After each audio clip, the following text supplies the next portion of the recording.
Okay, तो हम ये डिस्कस कर रहे थे कि डिफरेंट काइंड्स ऑफ थ्योरीज को हम डिस्कस कर रहे थे। तो उसमें हमने पहली थ्योरी जो डिस्कस की है, that is the Maslow's hierarchy of needs. Now we are moving toward the next theory which is called the Herzberg two factor theory. तो हर्ट्जबर्ग टू फैक्टर थ्योरी जो है, ये हमें ये बताती है कि जो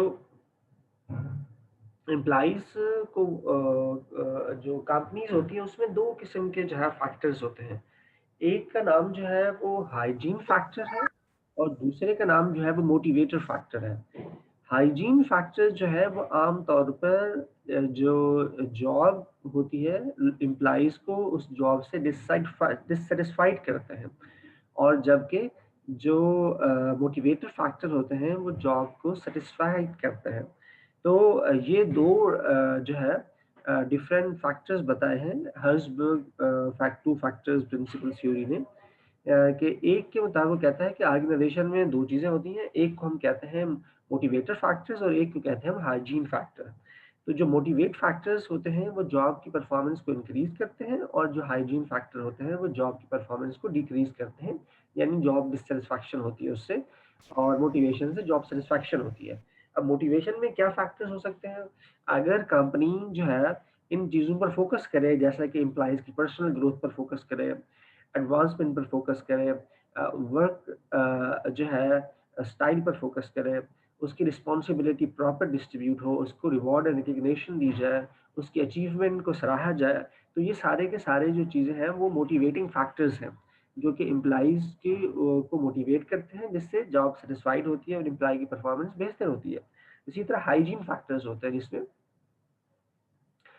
जिसमें ऑर्गेनाइजेशन की वर्किंग कंडीशंस जो है वो अच्छी नहीं ना हो, अगर कोवर्कर रिलेशनशिप बेहतर ना हो, पॉलिसीज एंड रूल्स अच्छे ना हो, सुपरवाइजर की क्वालिटी यानी अच्छा सुपरवाइजर नहीं है, आपकी जो सैलरीज है जो बेस सैलरी है, जो बेस वेज है वो अच्छी नहीं है। तो ये वो फैक्टर्स हैं जो एम्प्लॉय की डिससेटिस्फैक्शन का बायस बनता है।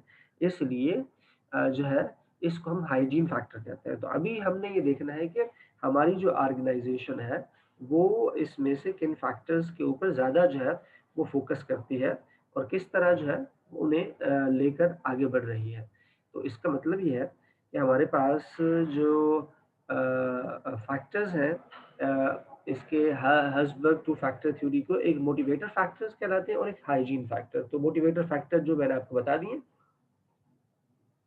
अगर अपनी ऑर्गेनाइजेशन जो है उसकी परफॉर्मेंस को आप बढ़ाना चाहते हैं तो डेफिनेटली आपको उसकी जो वर्किंग कंडीशंस है उसको बेहतर करना पड़ेगा।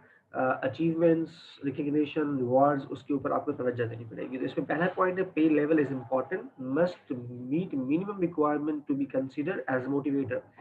तो पे को एज मोटिवेटर के तौर पर आपको मिनिमम पे जो भी मोटिवेट कर सके लोगों को वो उसे ऑफर करनी होगी। इसी तरह performance is obtain through rewards, यानी security plan will reduce minimum performance, success sharing plan will be motivating, at a risk plan will be demotivating. तो अगर ऐसा कोई प्लान है जो कि ये अगर रिस्क के ऊपर है तो वो डीमोटिवेट करता है बंदे को। Other condition in the working relationship influence the performance based पे, और भी डिफरेंट वर्किंग कंडीशंस होती हैं जो कि परफॉर्मेंस को जो है वो करती हैं।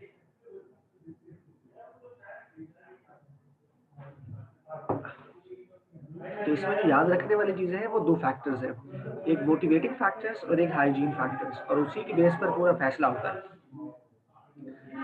Then moving toward the next theory, that's called the expectancy theory.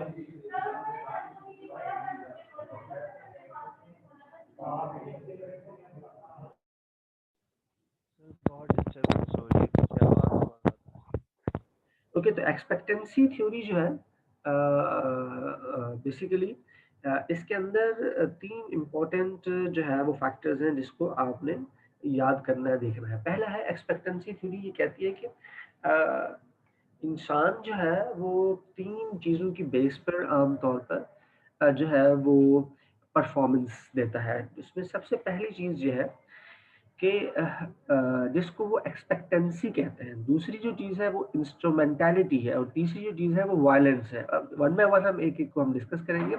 Expectancy से मुराद है एफर्ट्स, यानी can I hit my targets if I work hard, यानी उसे ये मालूम हो, उसको ये एक्सपेक्टेंसी हो या एक्सपेक्ट करता हो कि अगर मैं मेहनत करूँगा, कोशिश करूँगा, तो मैं अपने टारगेट को अचीव कर सकूँगा।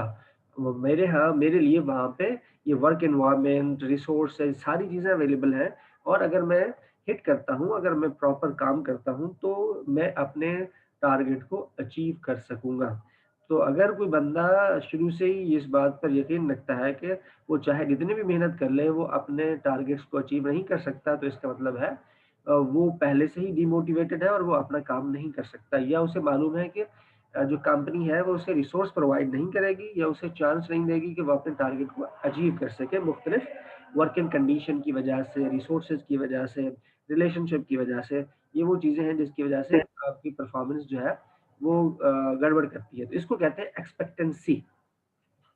तो अगर एम्प्लॉयी एफर्ट करे और उसके बावजूद भी वो अपने टारगेट को अचीव ना कर सके, दूसरे जो हर्डल्स हैं उसकी वजह से, तो ये पहला है। अगर ऐसा है तो इसका मतलब है एम्प्लॉयी परफॉर्म नहीं करेगा, तो आपको उसे इसमें फैसिलिटेट करना है। दूसरा है इंस्ट्रूमेंटालिटी, कि जो परफॉर्मेंस है, जो अगर वो टारगेट को अचीव कर लेता है, तो क्या उसको उससे कोई रिवॉर्ड मिलेगा या नहीं मिलेगा? अगर फ़र्ज़ करो कि उसने बहुत अच्छा काम किया, उसने परफ़ॉर्मेंस जो टारगेट्स हैं उनको अचीव कर लिया।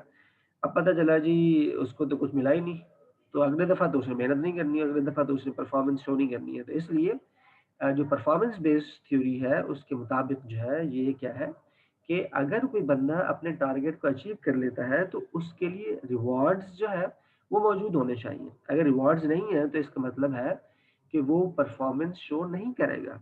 इसी तरह इसका थर्ड जो है that's called the valence. Valence का मतलब होता है रिवॉर्ड। जो रिवॉर्ड है उसकी वर्थ कितनी है? फ़र्ज़ करो कि आपने ये एक्सपेक्ट किया था कि ये मैं काम कर लूँगा तो मुझे 50,000 मिलेंगे, लेकिन आपको मिले 10,000। तो इसका मतलब क्या हुआ? इसका मतलब ये हुआ कि वो जो रिवॉर्ड आपको दिया गया, वो डिज़ायरेबल नहीं था।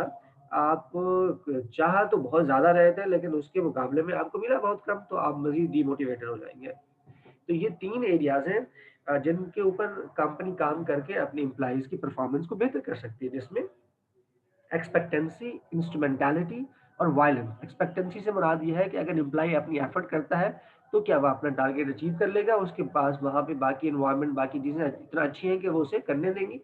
और दूसरा इंस्ट्रूमेंटैलिटी है कि अगर वो अपनी परफ़ॉर्मेंस कर लेता है, टारगेट को अचीव कर लेता है, क्या उसे रिवॉर्ड मिलेगा? अगर मिलेगा तो आखिर में बैलेंस है, बैलेंस का मतलब है रिवॉर्ड की वर्थ क्या होगी? क्या जो डिज़ायरेबल रिवॉर्ड था, क्या वो एम्प्लॉयी जो चाहता था कि उसको इतना मिलेगा, तो क्या वही वर्थ है उसकी या उससे बहुत कम है? तो अगर वर्थ बहुत कम होगी तो इसका मतलब है वो मोटिवेट नहीं होगा। ओके। तो ये थी एक्सपेक्टेंसी थ्योरी हमारे पास, जिसको जो है वो हम डिस्कस कर रहे थे। तो large incentive payments are better than the smaller ones. Definitely आप अच्छी पेमेंट करेंगे तो जो है लोग मोटिवेट होंगे। Employee must believe they can influence the performance targets. उन्हें यकीन होना चाहिए कि वो परफॉर्मेंस को अचीव कर लेगा, जैसे हमने अभी डिस्कस किया। People choose the behaviour that leads to the greatest reward. तो लोग ऐसा बिहेवियर को पसंद करते हैं जिसके उनको अच्छा रिवॉर्ड मिले।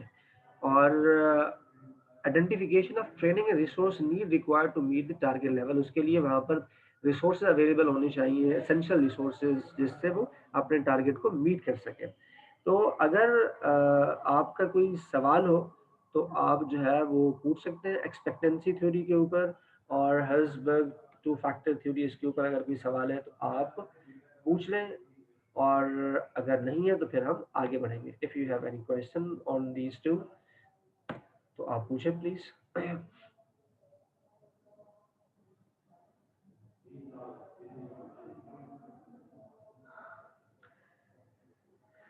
जी, कोई सवाल नहीं है?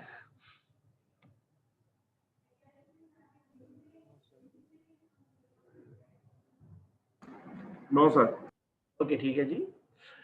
अच्छा जी, इक्विटी थ्योरी जो है वो हमें ये बताती है कि अगर कोई इंडिविजुअल्स जो है वो जितना इनपुट डालता है तो उसका आउटपुट जो है उतना ही होना चाहिए। और इसी तरह जो दूसरे का इनपुट है और आउटपुट है वो दोनों का इक्वल अगर हो तो उन दोनों को इक्वल ही जो है पेमेंट मिलनी चाहिए। अगर ऐसा नहीं है यानी दो लोग हैं उनके पास सिमिलर इनपुट है और उससे उनका जो आउटपुट है वो भी सिमिलर है, तो इसका मतलब ये होगा कि उनका रिवॉर्ड्स भी क्या होने चाहिए, सिमिलर होने चाहिए।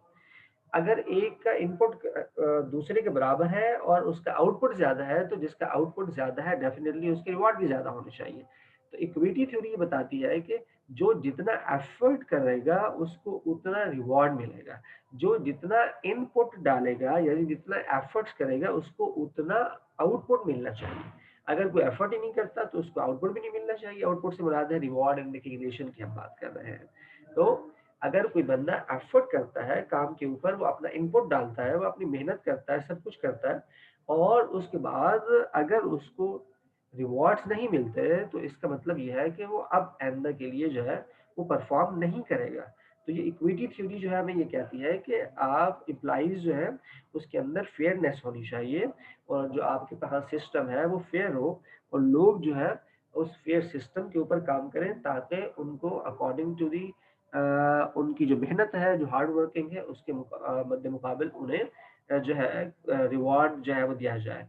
तो आपका अगर कोई सवाल इक्विटी थ्योरी के ऊपर है, तो आप पूछ सकते हैं। वैसे हमने लास्ट क्लास के अंदर इक्विटी थ्योरी के डिफरेंट जो एरियाज़ हैं, उसको हमने डिस्कस भी किया था। तो अब आपके अगर कोई सवाल हो, तो आप पूछ सकते हैं इक्विटी थ्योरी के ऊपर, वरना हम आगे बढ़ेंगे।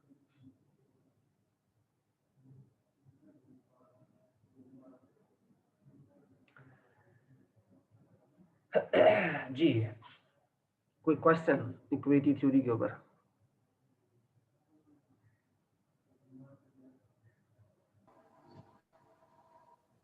Sir equity hello sir. जी, जी, बोलिए।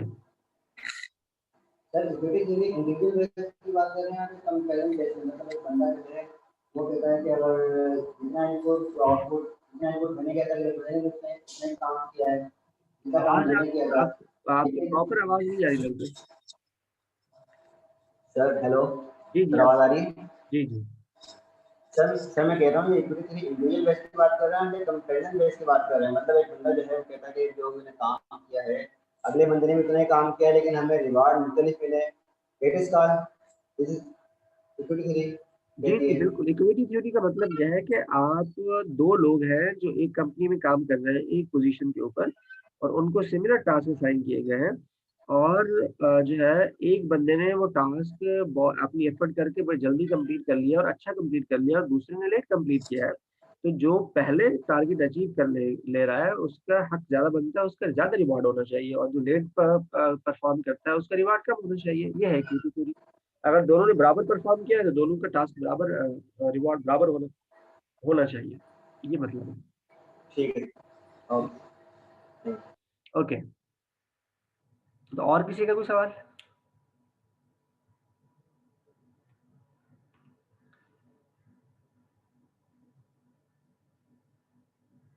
अच्छा जी, अब हम जो है वो रीइंफोर्समेंट थ्योरी की जो है हम बात करेंगे। तो रीइंफोर्समेंट थ्योरी जो है जो है वो आमतौर पर हमें ये बताती है कि इसके आमतौर पर 4 जो है क्वाड्रेंट्स होते हैं। एक को पॉजिटिव रीइंफोर्समेंट कहते हैं, एक को नेगेटिव रीइंफोर्समेंट कहते हैं, एक को पनिशमेंट कहते हैं और एक को एक्सटेंशन कहते हैं। ये 4 किस्म के हमारे जो है आमतौर पर इसके अंदर क्वाड्रेंट होते हैं। Positive reinforcement, negative reinforcement, punishment और एक्सटेंशन। ये 4 जो है वो हमारे पास होते हैं जिसके अंदर जो पहला है वो है पॉजिटिव रीइंफोर्समेंट। अगर जो कोई जो है वो कहते हैं बिहेवियर अगर पॉजिटिव हो, फर्ज करो कि कोई नया बिहेवियर है वो पॉजिटिव हो और उसके कॉन्सिक्वेंसेस भी पॉजिटिव हो। फर्स्ट करो, अगर आपने किसी को ये कहा है कि आपको जो है वो ये काम कर लेंगे, किसी बच्चे को आपने कहा ये आप काम कर लेंगे कि तो आपको इसके मुकाबले में टॉफी मिलेगी, और बच्चे ने काम कर लिया लेकिन आपने उसको टॉफी नहीं दी, तो ये क्या है, ये पॉजिटिव रीइंफोर्समेंट नहीं है, अगले दफा वो काम नहीं करेगा। तो अगर आपने किसी के साथ कोई वादा किया है और उसको आपने पूरा नहीं किया, तो इसका मतलब ये है कि ये पॉजिटिव रीइंफोर्समेंट नहीं है, तो इसलिए वो दोबारा काम नहीं करेगा। तो आपको रीइंफोर्समेंट का मतलब ये है कि आपने जो बोला, जो आपने कहा, जो आपका बिहेवियर था, उस बिहेवियर को पॉजिटिवली रिस्पॉन्ड करना है आपने। अगर आपने उस बिहेवियर को पॉजिटिवली फर्स्ट टाइम रिस्पॉन्ड नहीं किया, तो इसका मतलब ये है कि उसके जो कॉन्सिक्वेंसेस होंगे वो नेगेटिव होंगे। अगर आपने उसे पॉजिटिव किया तो कॉन्सिक्वेंसेस भी पॉजिटिव ही होंगे। तो अगर कॉन्सिक्वेंसेस नेगेटिव हों तो नेगेटिव रीइंफोर्समेंट, और अगर कॉन्सिक्वेंसेस पॉजिटिव हों तो इसका मतलब है पॉजिटिव रीइंफोर्समेंट। बाज़ दफ़ा ऐसा होता है कि आप क्या करते हैं कि कोई आपको काम देता है और आप वो काम कर लेते हैं, और काम करने के बाद उल्टा वो आपको फ़ायदा देने की बजाय या नुकसान ना देने की बजाय वो आपको नुकसान देता है। तो उसके लिए क्या होता है, वो भी एक नेगेटिव कॉन्सिक्वेंसेस का पार्ट होता है, उल्टा आपको पनिशमेंट मिलती है। आप जो है, आपने ये काम किया है, चलो ठीक है जी, अब आपको हम नेगेटिवली जो है वो ये करेंगे। तो इसी तरह जो है आप उसको भी नहीं कर सकते। तो आपके पास डिफरेंट साइड्स हैं कि आप जो लोगों को बोलते हैं, उसे आपने करना है, और अगर आपने उसे ना किया, तो फिर उसके नेगेटिव कॉन्सिक्वेंसेस जो है वो आमतौर पर होते हैं। और अगर आपने उसे कर लिया, तो इसका मतलब होगा कि वो पॉजिटिव कॉन्सिक्वेंसेस का पार्ट होंगे। तो अगर वो तमाम एरियाज़ जिसमें आप काम कर रहे हैं, तो या लोगों का बिहेवियर को बेहतर करना चाह रहे हैं, तो उससे पॉजिटिव कॉन्सिक्वेंसेस जो है वो हो सकते हैं। और अगर पॉजिटिव कॉन्सिक्वेंसेस ना हो, तो फिर that will be very difficult. फर्ज करो कि when new behaviour remove positive consequences, यानी अ, ऐसा होता है कि जब आपका जो है, जो बिहेवियर है वो ऐसा हो कि पॉजिटिव कॉन्सिक्वेंसेस को रिमूव कर दे, तो that will be a problem for the company. इसलिए आपको पॉजिटिव रीइंफोर्समेंट जो है उसके ऊपर आपने फोकस करना है। मतलब आपने टाइमली जो है लोगों को रिवार्ड्स देना है, उन्हें पे आउट देना है। उन्हें कहा था कि पहले को सैलरी मिल जाएगी, तो आपने नहीं दी। आपने कहा था ये ऑब्जेक्टिव आपको हमने दिए हैं, आप इस ऑब्जेक्टिव को अचीव करेंगे तो रिवार्ड मिलेगा, लेकिन आपने उनको कोई रिवार्ड नहीं दिया, सिर्फ बातों में ही आपने निकाल दिया। तो ऐसे में आप जो है अपनी जो परफॉर्मेंस है उसको रीइंफोर्स नहीं कर पाएंगे। ठीक है जी, इसी तरह हमारे पास होता है गोल सेटिंग थ्योरी। ये भी परफॉर्मेंस बेस्ड थ्योरी है, जिसके अंदर हम अपनी जो कंपनी है उसके टारगेट सेट करते हैं, और उन टारगेट की बेसिस पर हम लोगों को कहते हैं कि जो लोग ये टारगेट अचीव कर लेंगे उनको जो है रिवॉर्ड दिए जाएंगे, और जो लोग टारगेट अचीव नहीं करेंगे उन्हें रिवॉर्ड नहीं दिए जाएंगे। और इसकी प्रॉपर फीडबैक जो है परफॉर्मेंस की इसके अंदर जो है बड़ी ज़रूरी है। और परफॉर्मेंस के अंदर इसके अंदर प्रॉपर स्टैंडर्ड्स और इंसेंटिव्स और ये सारी चीज़ें जो है वो आपने डिफाइन करनी है। Then we have the next is called the agency theory. तो एजेंसी थ्योरी जो है वो हमें ये बताती है कि कुछ ऐसे फैक्टर्स होते हैं जो कि इंसान को जो है, जो उसका सेल्फ इंटरेस्ट होता है उसके ऊपर जो है वो इम्पैक्ट करते हैं। तो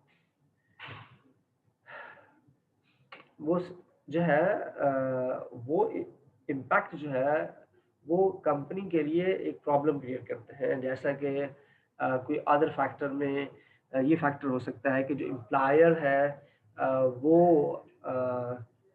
इम्पैक्ट करे किसी की कंपनी, किसी एम्प्लॉइज के ऊपर, जो गवर्नमेंट के लॉज हैं वो इम्पैक्ट कर रहे हों, जो ओनर्स और जो मैनेजमेंट के आपस में रिलेशनशिप है उस पे मसला हो रहा हो। आमतौर पर ये जो थ्योरी है ये most relevant to the corporate governance, के जो गवर्नेंस के तमाम एलिमेंट्स हैं उसे जो है आपने पूरा करना है।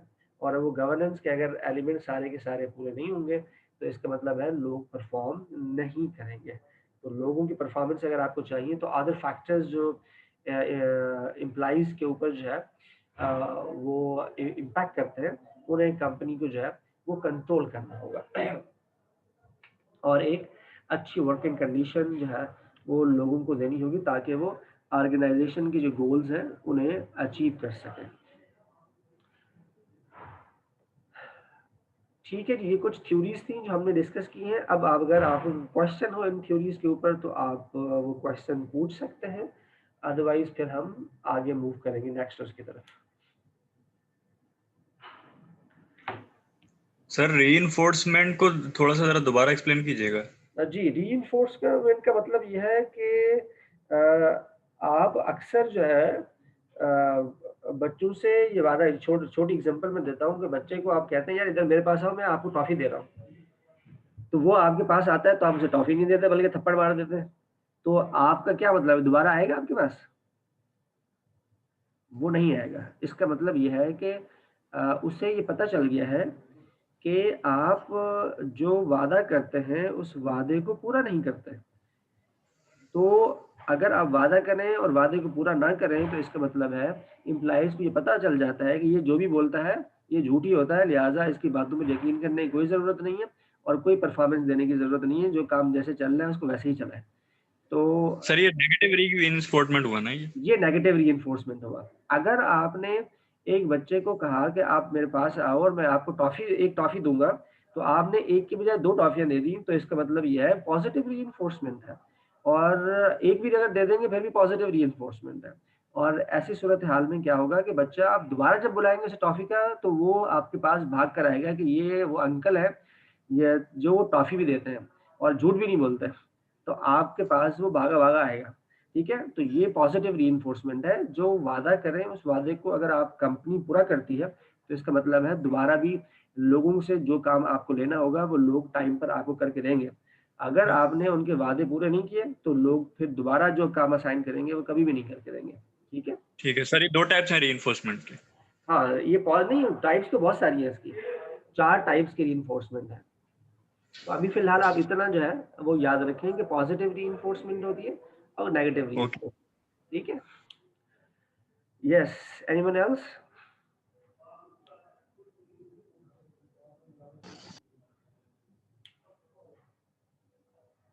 किसी और का कोई सवाल?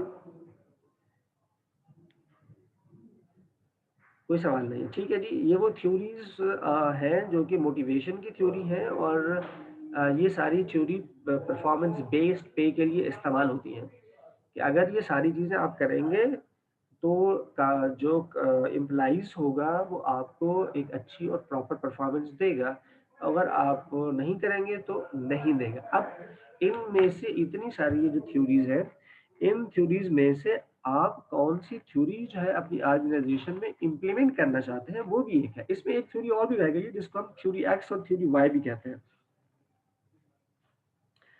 तो जो थ्योरी एक्स और थ्योरी वाई है वो भी एक इम्पॉर्टेंट जो है वो एरिया है, जिसके अंदर थ्योरी एक्स ये कहती है कि इम्प्लाइज परफॉर्मेंस तब देते हैं जब उनको जो है पनिशमेंट की जाए, तब वो परफॉर्मेंस देते हैं।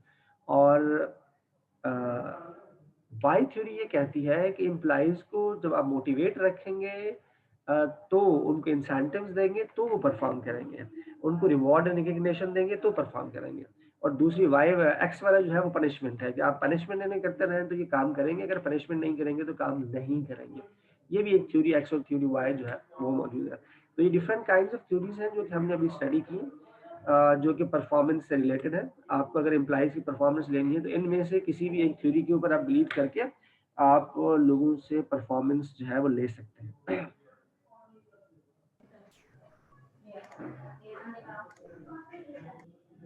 ठीक है, इसका मतलब है कोई सवाल नहीं है, हम आगे बढ़ते हैं नेक्स्ट उसकी तरफ। तो नेक्स्ट हमारे पास है जनाब सर जी जी बोल। सर 3 नीड थ्योरी भी होती है sir, 3 need theory.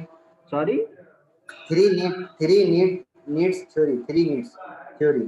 Green needs theory sir 3 needs theory. Yes sir, ये क्या होती है सर? हाँ, ये इसके सर ये बारे भी में थ्योरी आई मुझे थिंक। ज्यादा इल्म नहीं है, आप बताएं क्या होती है, आपको अगर पता है तो। नहीं सर, मैं खुद पूछना चाह रहा था, वो सामने आई थी, मैंने पूछा आपसे। अच्छा, नीड बताइए फॉर वैसे। अचीवमेंट, नीड फॉर पावर और नीड फॉर एफिलिएशन सर, हाँ, ये होगा। इसलिए। इसको जो है वो देखना पड़ेगा, ये अलग अलग जो है सीरीज होती हैं, तो ये होगी जो आप बता रहे हैं, मुझे इसके बारे में डिटेल मालूम नहीं। Okay okay okay.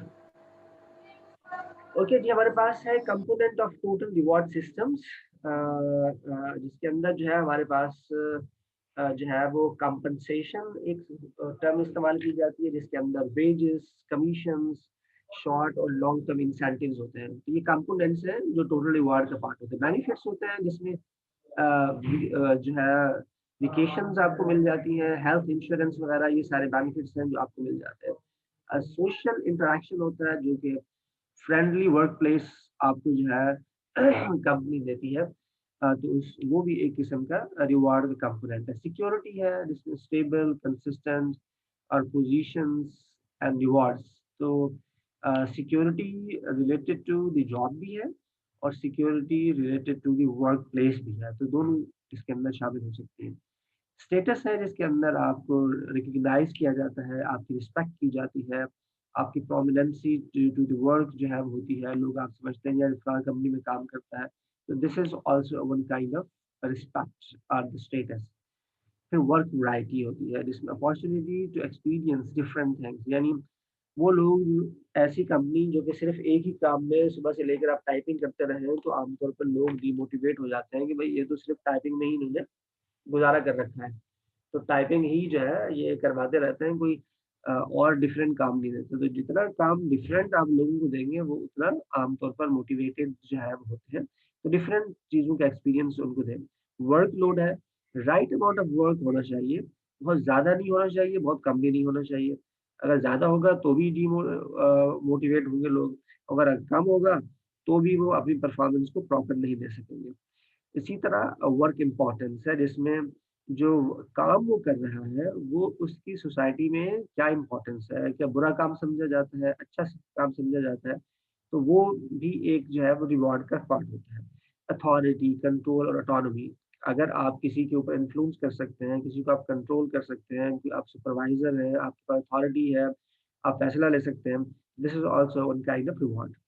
Then advancement, chance to go ahead, मतलब आपको जो है प्रमोशन मिलते हैं, आप जो है वो आगे बढ़ सकते हैं अगर आपके पास चांस है, तो ये भी एक रिवॉर्ड है। फीडबैक है, यानी आप अच्छा काम नहीं करते, आपकी परफॉर्मेंस बेहतर नहीं है, उस परफॉर्मेंस को बेहतर करने के लिए आपको रेगुलर इन्फॉर्मेशन मिलती है कि किस तरह आप अपनी परफॉर्मेंस को बेहतर कर सकते हैं। तो वर्किंग कंडीशन है जिसमें हज़ार्ड फ्री वर्किंग कंडीशन हो, मतलब कोई प्रॉब्लम ना हो, कोई रिस्क ना हो, किसी किस्म का मसला ना हो, ऐसी वर्किंग कंडीशन होगी तो लोग बहुत अच्छा काम करते हैं। Then we have developmental opportunities, कि आपके यहाँ ट्रेनिंग एंड डेवलपमेंट में कितना एक्सपेंस किया जाता है, कितना पैसा खर्च किया जाता है, तो that is called the total. ये सारे के सारे जो है वो कंपोनेंट है ऑफ टोटल रिवॉर्ड सिस्टम। इसके ऊपर कोई क्वेश्चन हो तो आप पूछ लें, वरना हम आगे।